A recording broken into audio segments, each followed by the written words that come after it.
Nous vivons une époque où prédomine la télévision. Elle nous divertit et elle nous informe. Elle est notre fenêtre sur le monde.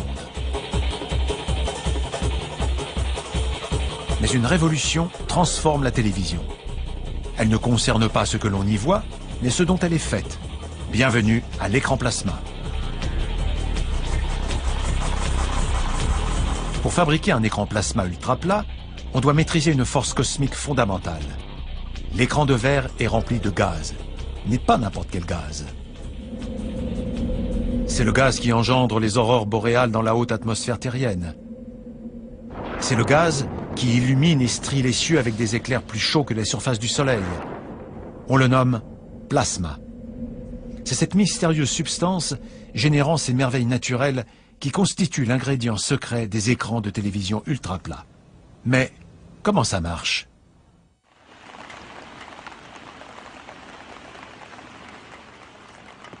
Aujourd'hui, il pleut à Miyazaki, dans le sud du Japon. Dans cette usine, Hitachi fabrique 500 000 écrans plasma par an.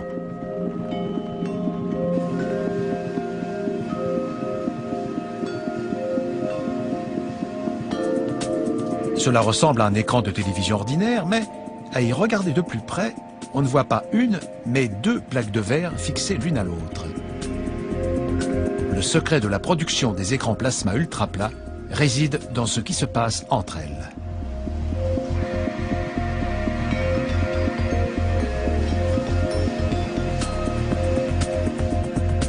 On place entre ces plaques une matrice d'1 million de minuscules cellules indépendantes, chacune ne mesurant qu'une fraction de centimètre. Des centaines d'électrodes très fines s'entrecroisent entre les deux plaques de verre.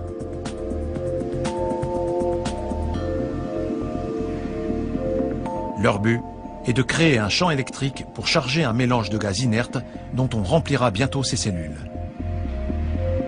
Ces gaz sont le néon et le xénon. Une fois chargés en électricité, ils créent un plasma. La plupart des gens croient que la matière ne revêt que 3 états, liquide, gazeux et solide. Mais il en existe un 4e, le plasma. Et croyez-le ou non, il compose presque tout ce qui est visible dans notre univers. En chargeant d'électricité certains gaz, il est possible de créer un plasma, et ce dernier émet de la lumière. Comment reproduit-on une aurore boréale dans un écran de télévision?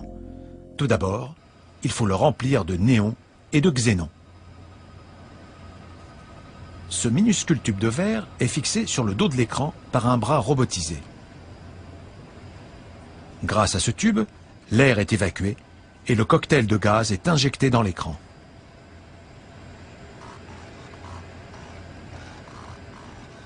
Un rapide voyage vers une partie de l'usine sous atmosphère contrôlée où l'on stocke le gaz.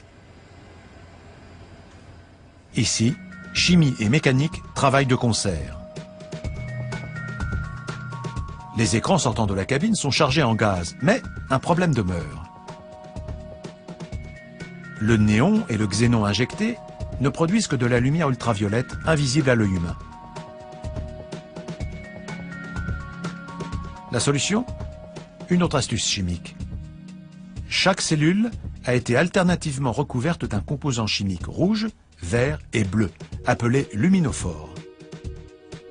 Chaque paire de plaques de verre contient donc maintenant une matrice de câbles électriques microscopiques, une structure alvéolaire de minuscules cellules emplies de néon et de xénon, délicatement recouvertes de différents types de composants chimiques phosphorescents. Pour que le plasma fonctionne, il ne reste plus qu'à appuyer sur un interrupteur. Cette technicienne crée juste sous nos yeux une sorte d'orage électrique. Tandis qu'une charge électrique déferle sur les composants, l'écran s'illumine. Le téléviseur plasma prend vie. Cette explosion de lumière colorée prouve que les luminophores du plasma fonctionnent. C'est maintenant le rôle des circuits électriques de coordonner les bonnes cellules pour produire la bonne couleur.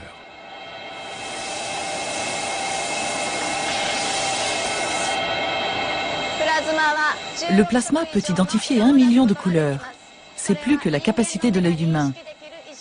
Je pense que le plasma est une technologie fantastique.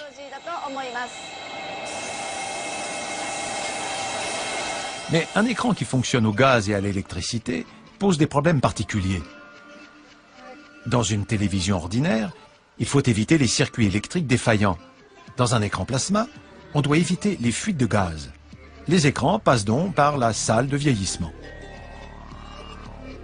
Ici, on allume des centaines d'écrans plasma pendant des heures pour s'assurer que les produits chimiques ne fuient pas et sont stables. L'écran plasma fonctionne, mais il n'y a pas encore d'image. Il n'y a pas de tuner, pas de récepteur, pas d'antenne. Le téléviseur plasma reste à fabriquer.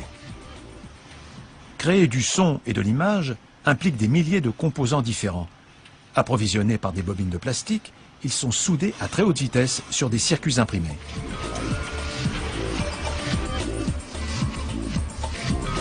Des machines d'injection de plastique sous haute pression produisent les différents boîtiers pour toutes les tailles de téléviseurs plasma que l'on fabrique ici. Puis tout est acheminé vers la chaîne d'assemblage.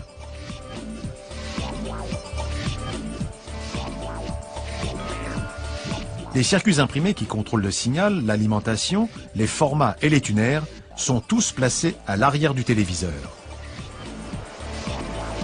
Mais l'écran n'offre encore qu'un faible taux de contraste, avec une lumière d'un gris laiteux. On ajoute donc un autre écran pour améliorer le contraste.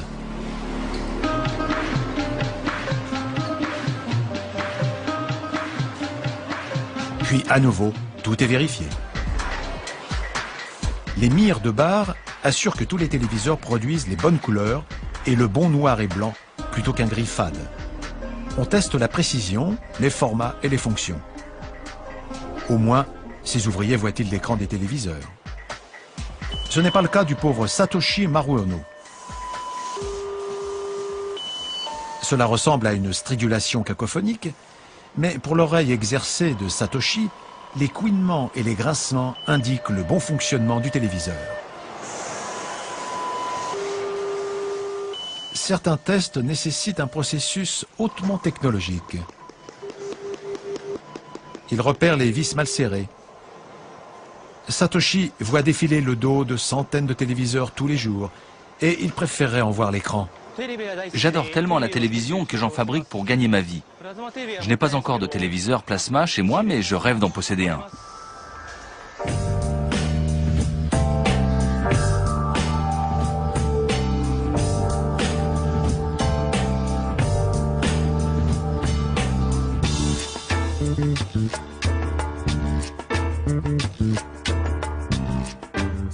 Après avoir été emballés, quelques téléviseurs sont choisis pour un dernier test qualité très remuant.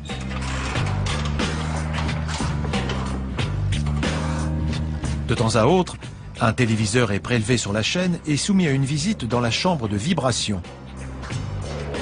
Un plateau de métal vibrant secoue le téléviseur pour s'assurer que tout est bien assemblé et qu'aucune pièce n'est desserrée. Lorsqu'on ouvre, tout doit être resté en bonne place.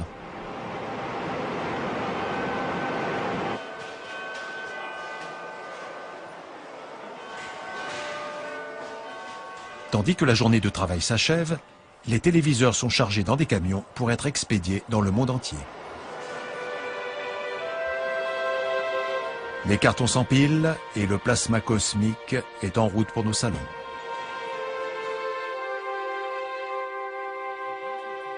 La technique du plasma présente dans nos écrans de télévision plats est maintenant utilisée dans les vols spatiaux habités comme alimentation pour les propulseurs.